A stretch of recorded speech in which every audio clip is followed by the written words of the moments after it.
didik membuat termometer sederhana. Baiklah, selanjutnya saya akan menjelaskan penyusunan best practice saya atau praktik terbaik saya. Ini merupakan LK 3.1 tagihan setelah PPL. Jadi ini LK saya. Nama saya NPM 42010220058. Nomor UKG saya 2016 99551760. Kelas Fisika kategori 2. Menyusun best practice atau cerita praktik terbaik dengan menggunakan metode STAR, yaitu situasi, tantangan, aksi, refleksi hasil, dan dampak. Terkait pengalaman mengatasi permasalahan siswa dalam pembelajaran khususnya Mapel Fisika. Lokasinya di SMA Negeri 1 Wirosari, lingkup pendidikannya sekolah menengah atas. Kemudian tujuan yang ingin saya capai yaitu proses belajar fisika menyenangkan dan hasil belajar fisika maksimal. Penulis saya sendiri Lita Ratnasari, tertanggal 13 Oktober sampai dengan 30 November 2022. Atau selama PPL 1-4. Situasi. Melihat situasi untuk latar belakang masalah saya yang selama ini sering saya temui, yaitu persepsi peserta didik dari tahun ke tahun tentang sulitnya dan rumitnya mata pelajaran fisika. Persepsi tersebut dilihat dari hasil survei melalui link yang diisi oleh peserta didik. Linknya sebagai berikut. Kemudian alasan peserta didik mengasumsikan hal demikian adalah karena mata pelajaran fisika banyak rumus-rumus matematis serta pemahaman konsep yang abstrak. Jawabannya, peserta didik dapat dilihat dari link berikut. Link saya lampirkan di sini. Kemudian peserta didik mengatakan bahwa rumus-rumus yang disajikan pada materi fisika di kelas 10, 11, dan 12 sangat sulit untuk dihafalkan serta sulit dimengerti pemahaman konsepnya. Akhirnya mereka memilih untuk menghindari mata pelajaran fisika dan juga sulit bagi mereka untuk membangun motivasi belajar fisika pada saat jam kegiatan belajar berlangsung di kelas. Selain masalah yang saya temui ini atau situasi ini, terdapat juga masalah internal dari peserta didik, yaitu peserta didik mengalami diskalkulia sehingga membuat mereka tambah kesulitan memecahkan soal-soal fisika yang senantiasa berkaitan dengan angka-angka matematis. Nah, hal ini menjadi latar belakang awal saya untuk melakukan praktik pembelajaran terbaik di dalam kelas yang diwadahi oleh pemerintah Kemdikbud dalam pendidikan profesi guru. Saya sangat bersyukur kepada Tuhan Yang Maha Kuasa telah diberikan kesempatan untuk menjalani pendidikan profesi guru dalam jabatan ini. Tentunya agar saya belajar apa saja masalah yang sebenarnya dihadapi peserta didik selama ini, sehingga momok fisika sulit senantiasa tertanam di benak mereka. Hasil belajar mata pelajaran fisika rendah, terutama dalam aspek kognitif yang selama ini dilihat pada pembelajaran kurikulum 2013 semenjak saya masuk di SMA N1 Wirosari pada tahun 2018. Saya menemui bahwasannya terkadang peserta didik termotivasi untuk menerima pembelajaran fisika di kelas dengan cara praktikum dan demonstrasi atau bahkan membuat alat. Berdasarkan fakta di atas, saya tergerak untuk sadar diri agar ketika PPG saya harus melaksanakan PPL dengan praktikum, demonstrasi, juga membuat alat-alat sederhana sebagai bentuk implementasi konsep fisika.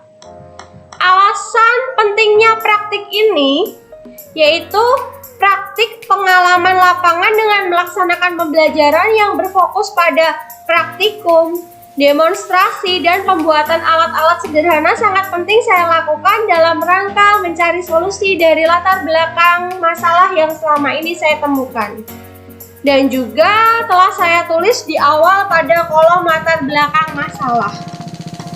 Praktik terbaik ini saya lakukan untuk membangun ketertarikan peserta didik pada mata pelajaran fisika dan juga dalam rangka meningkatkan hasil belajar peserta didik terutama pada aspek kognitifnya.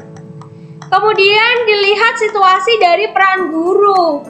Peran guru itu merupakan sumber belajar, fasilitator, kemudian pengelola, pembimbing, kemudian motivator, dan juga evaluator.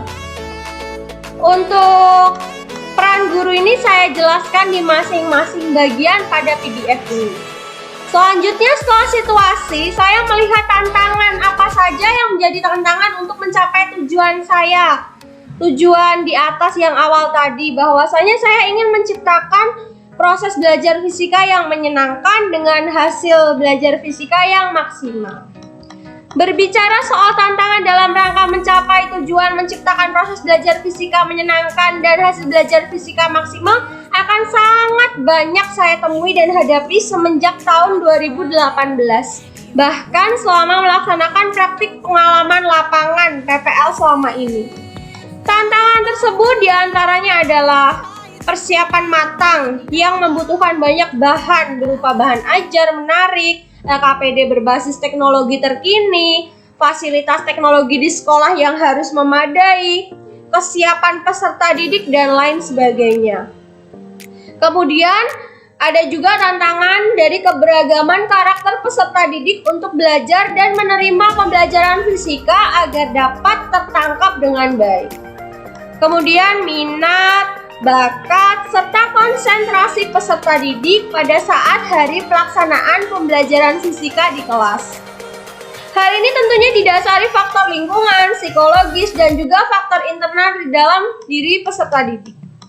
Pihak yang terlibat pada tantangan yang ditemui dalam rangka mencapai tujuan praktik pembelajaran terbaik ini adalah guru, peserta didik, dan dukungan dari orang tua atau wali murid peserta didik.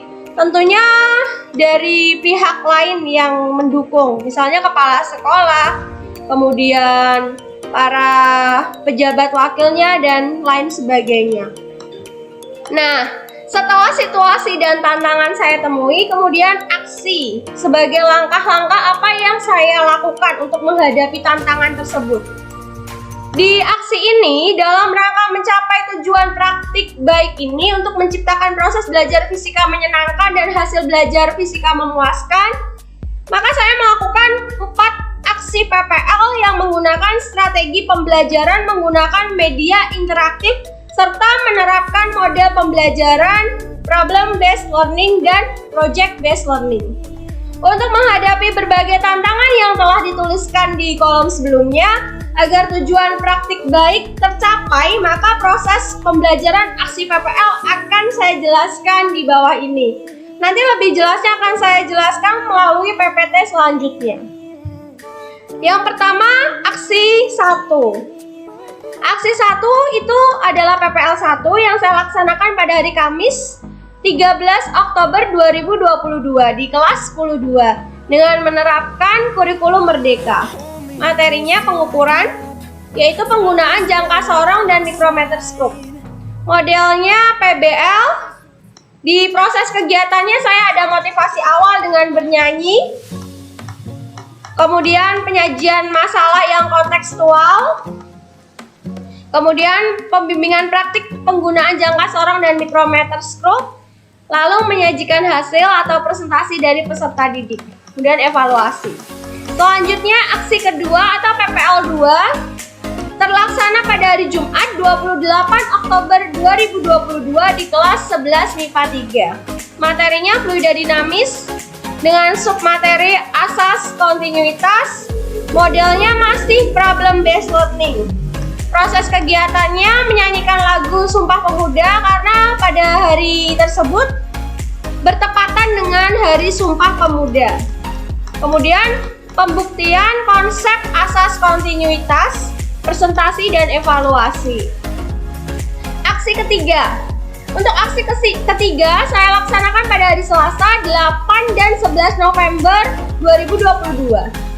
Aksi 3 dilaksanakan dengan 2 pertemuan di kelas 11 MIPA 1. Materinya hukum Bernoulli, modelnya yaitu project based learning, yaitu anak-anak di sini membuat alat sederhana, yaitu kincir air mancur heron sederhana dan alat semprot nyamuk sederhana.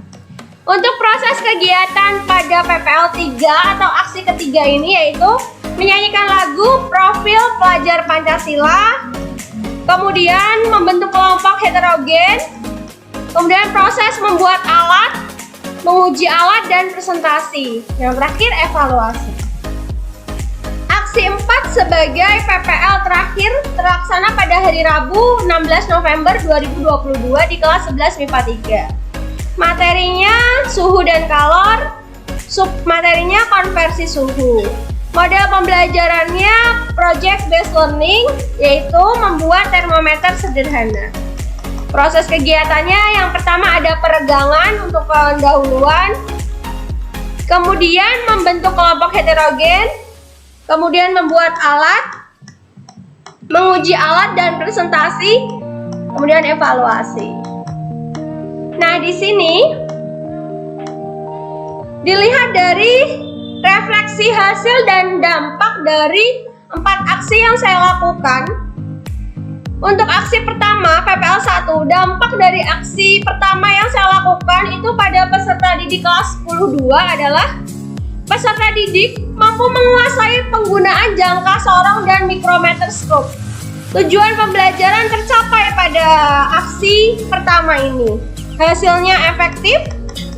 Saya katakan efektif karena peserta didik mampu berkolaborasi dengan teman sejawatnya pada proses pembelajaran berkelompok.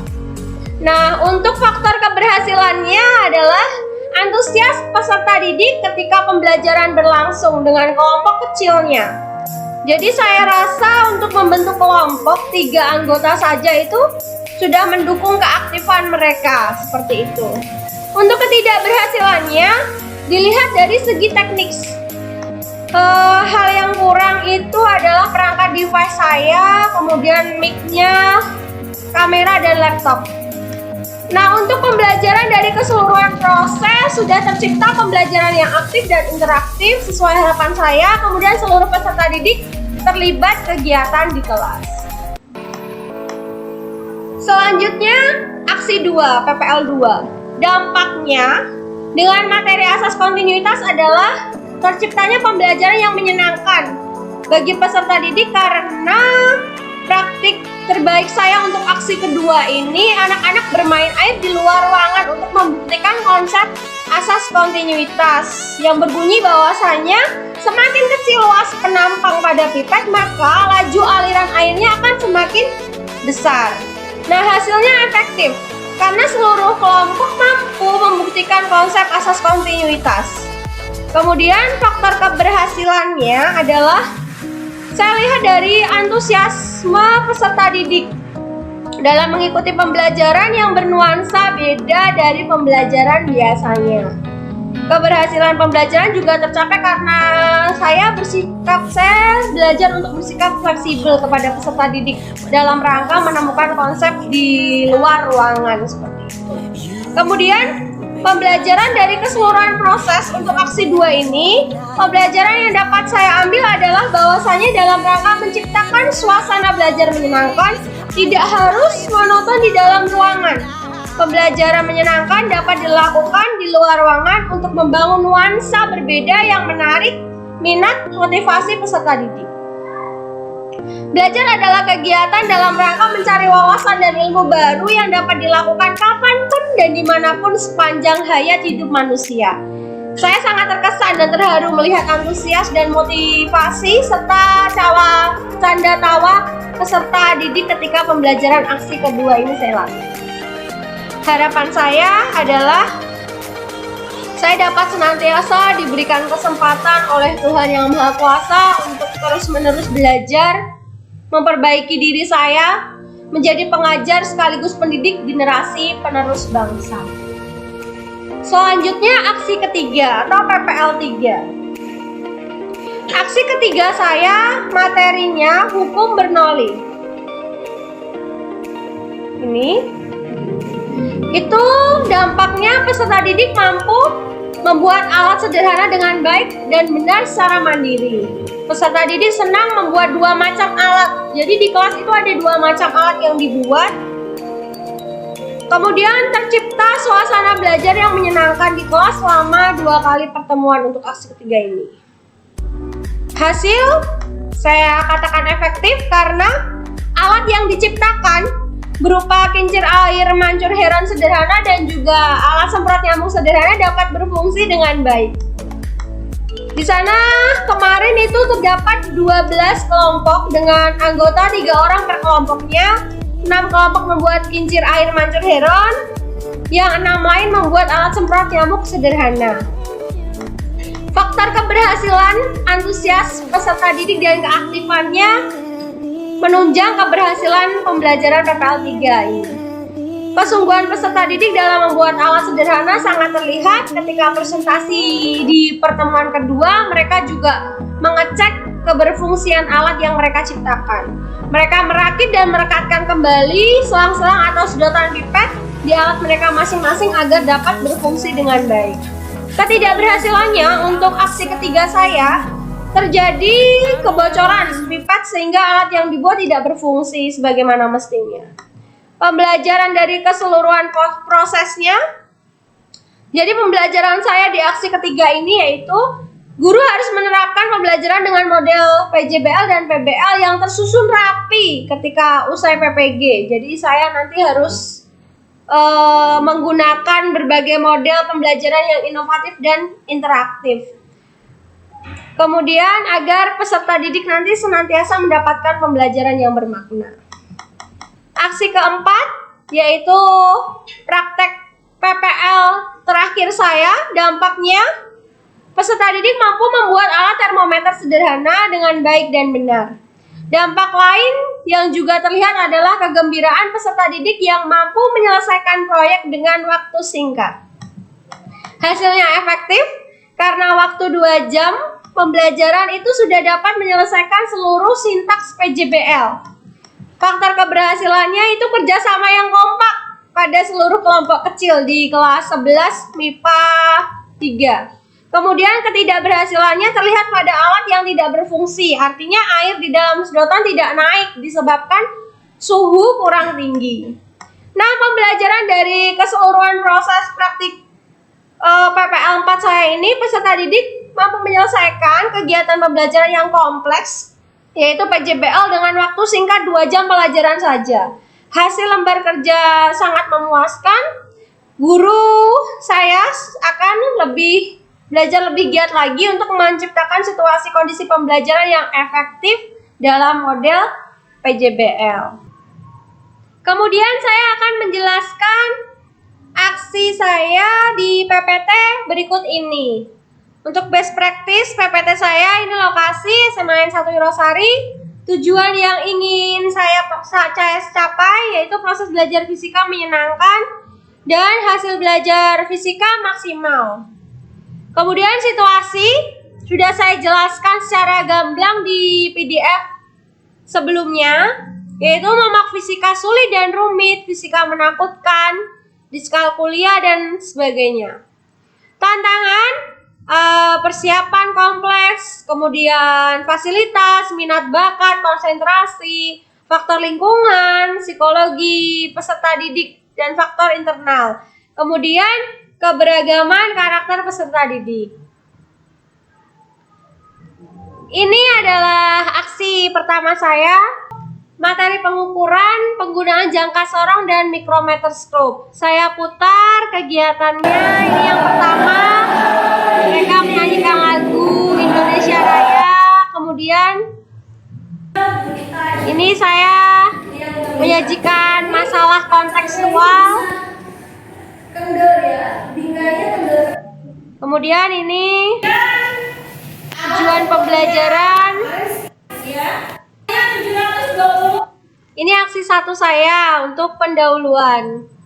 Selanjutnya ini proses pembimbingan saya terhadap peserta didik ketika mereka melakukan pengukuran menggunakan jangka sorong dan mikrometer scope secara berkelompok.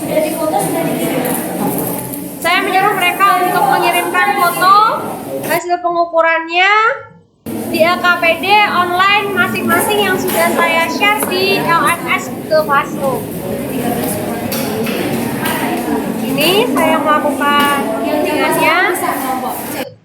Kemudian selanjutnya Ini sintaks untuk proses presentasi dari aksi pertama. Saya menampilkan PPT, saya menampilkan hasil LKPD peserta didik per kelompok, dan mereka menjelaskan kepada teman-temannya. Lalu setelah itu saya melakukan refleksi, mengucapkan rasa syukur dan evaluasi untuk bagian penutup.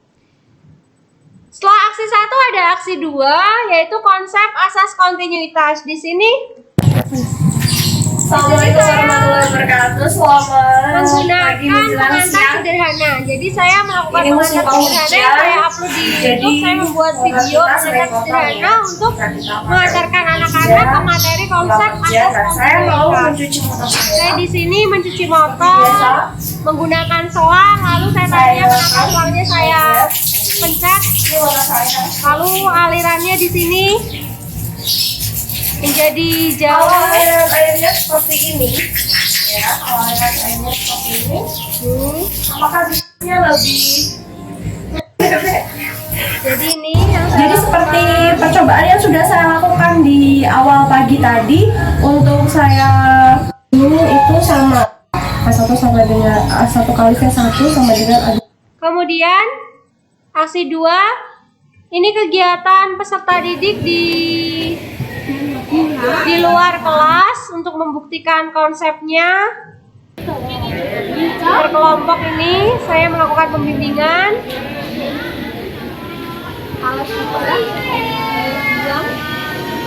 Kemudian setelah itu ini masih pembimbingan. Kemudian di samping ini adalah presentasi per kelompok. Jadi ini untuk aksi kedua saya. Kemudian ini aksi ketiga saya, yaitu hukum Bernoulli. Yang pertama di sini saya melakukan pengantar, ya, persepsi. Saya menunjukkan alat yang sudah saya buat. Di sini air mancur Heron sederhana saya buat dari 3 botol, kemudian saya berikan kincir. Lalu saya menyuruh peserta didik membuat alat ini dengan satu alat lagi, yaitu alat penyemprot nyamuk sederhana. Kemudian di sini video, sampingnya ini ada video proses pembuatan alat. Saya membimbing peserta didik untuk membuat alat, untuk proses pembuatan alatnya. Saya memonitoring peserta didik per kelompok. Mereka menyediakan lem, dan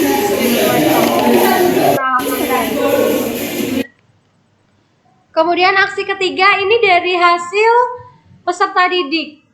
Salah satu kelompok itu membuat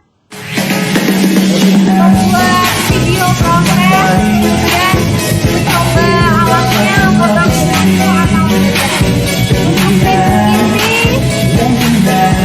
Untuk kebetulan mendapatkan alat, dan alat itu membuat samprokan nyamuk. Jadi tadi dilihat bahwa alatnya berhasil dan dengan salah satu kelompok.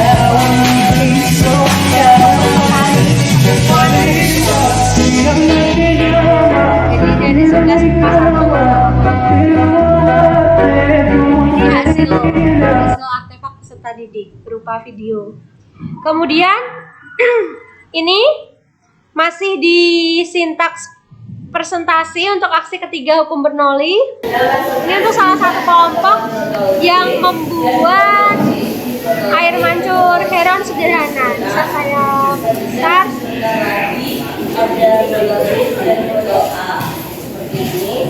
Ini saya perbesar. Ini mencoba.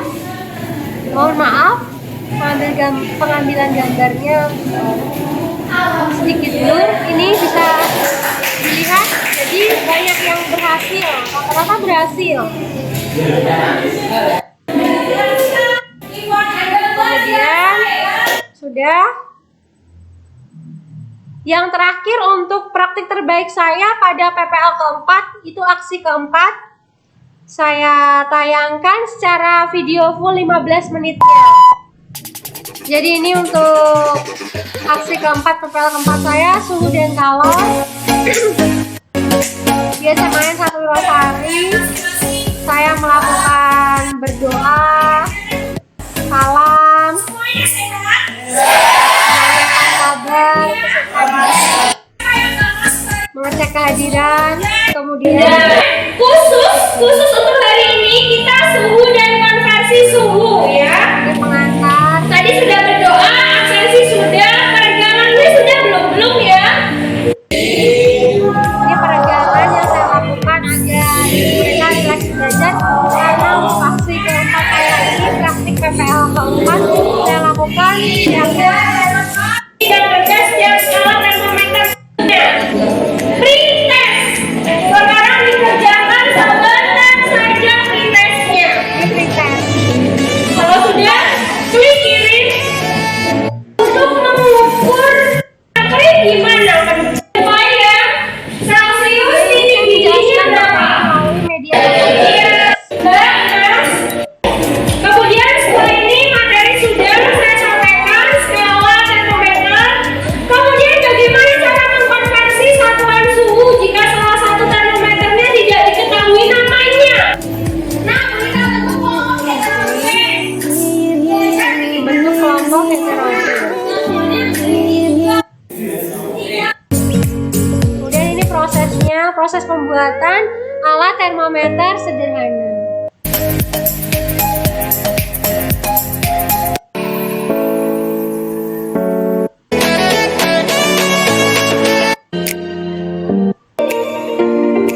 Ini saya melakukan pembimbingan uji coba produk.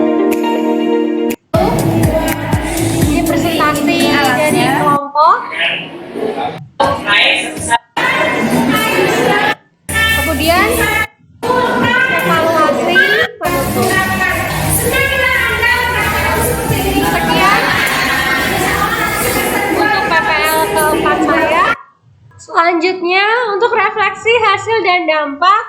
Hasil dari keseluruhan aksi praktik terbaik saya 4 aksi 4 PPL efektif, keberhasilannya memuaskan pembelajarannya. Kemudian dari ketidakberhasilannya dari segi secara teknis ketika pengambilan dokumentasi, yaitu device perangkat laptop atau handphone kameranya.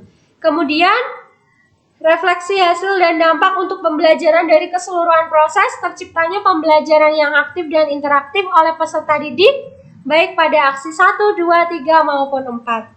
Praktik terbaik telah saya upayakan semaksimal mungkin meskipun hasil belum memuaskan berbagai pihak. Dampaknya, tujuan praktik terbaik tercapai, yaitu tercipta pembelajaran fisika menyenangkan, hasil belajar fisika maksimal. Sekian, terima kasih dari saya. Saya berterima kasih yang sebesar-besarnya kepada seluruh dosen pembimbing dan guru pamong yang selama ini telah memberikan arahan, pencerahan maksimal, sehingga saya bisa mencapai fase ini. Saya mohon maaf juga apabila selama ini melakukan kesalahan. Apapun nanti hasil yang saya dapatkan, saya tetap berbahagia dan senantiasa berupaya lebih giat lagi untuk menjadi guru yang berkompetensi maksimal. Cukup sekian. Salam hormat saya. Wassalamualaikum warahmatullahi wabarakatuh.